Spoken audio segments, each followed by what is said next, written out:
Willie D Live. What's up, family? Donald Trump, your president, is once again beefing with a celebrity. Who's in the crosshairs this time? Donald Trump on Monday lashed out at CBS Morning's co-host Gayle King in a post on his Truth Social platform, declaring that Gayle King's career is over.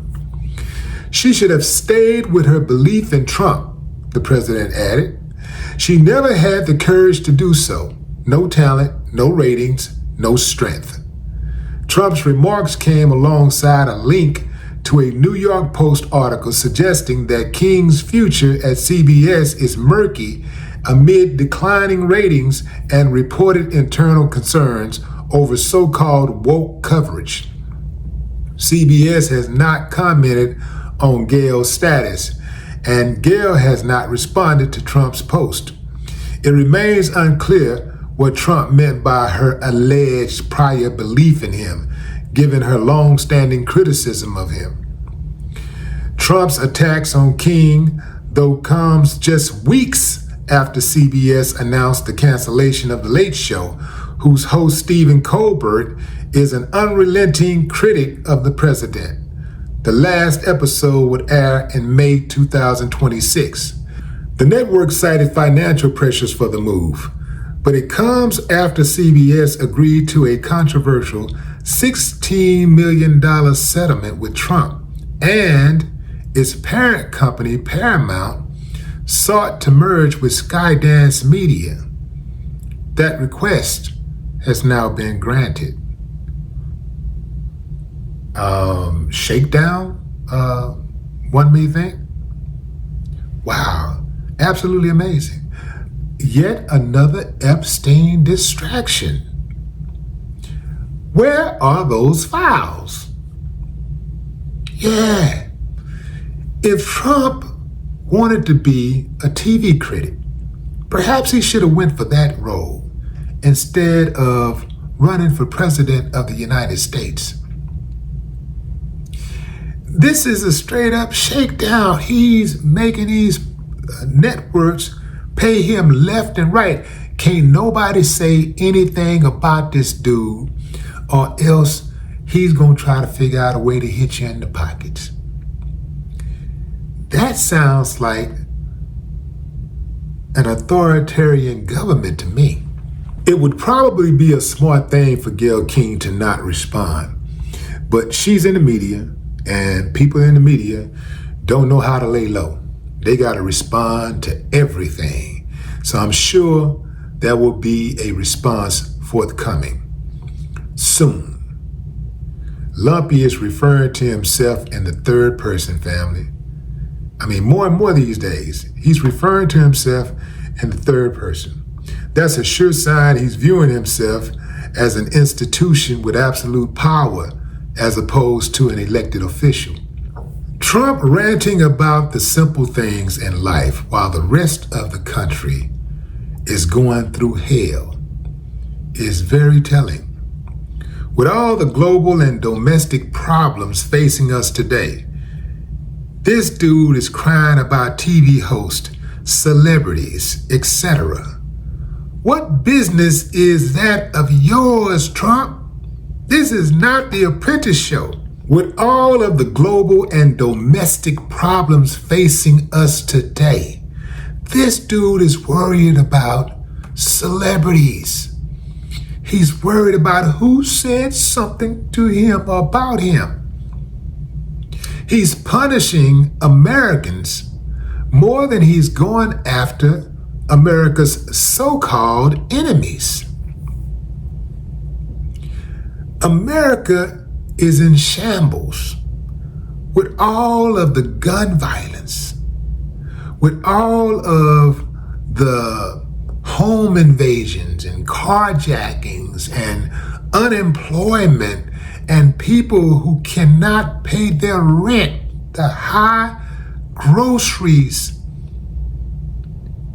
He wakes up and attacks a TV host.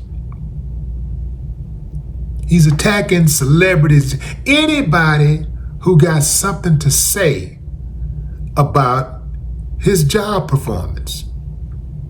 Instead of him trying to prove them wrong and attacking the problem. Okay, you say, I'm not doing a good job with tariffs. Well, let me go in here and do a good job. You say that I'm not addressing the unemployment issue. Well, let me go in here and make sure we create jobs. Don't that make sense? You say, I'm on damn social media too much and tweeting away and starting petty beefs. Well, let me pump the brakes on that and focus more on diplomacy. Wouldn't that make more sense? But that's too much like right. Maybe CBS and all of these other news outlets should just shut down or become Fox number 2, 3, 4, 5, 6, 7, 8, 9, 10. If they're not going to stand up to Trump, have some balls. Like, family, they're not reporting the news as is. They're reporting the news as his. Yeah. Like, let's make sure that we make Trump look good. We'll talk about this, but we have to make sure not to be critical of Trump because he'll come through and shut us down. I've been reading a lot of articles lately from different news sources, and I've been listening also a little bit more than I normally listen to news, from networks. And I can tell you the temperament is totally changed. They're very guarded about how they cover Donald Trump. They are very guarded, and where they used to have these opinions, and sometimes these opinions were adverse to showing Donald Trump favor, fam, they are straight up walking on eggshells right now. They are scared to death. They will not report the news straight up. They're scared of them. They are scared. And it comes down to money. You see what CBS did. They fired Colbert because he was a major critic of Trump's. This was about money. This wasn't about ratings. This wasn't about financial. Yeah, when they say financial problem, they were right about that. Financial pressure. They were right about that because they wanted, their parent company, Paramount, wanted to merge with Skydance Media. And Trump had the deed to the house. So they wanted that deal to go through, and they didn't want any more trouble from Trump. And it was agreed, just drop Colbert and we can start right there. We'll get you what you want. Give us something, we'll give you something. And that just goes to show you, once again, how disloyal corporations are to their employees. But what say you, fam? Drop a comment. I'd love to hear your thoughts. No more talk.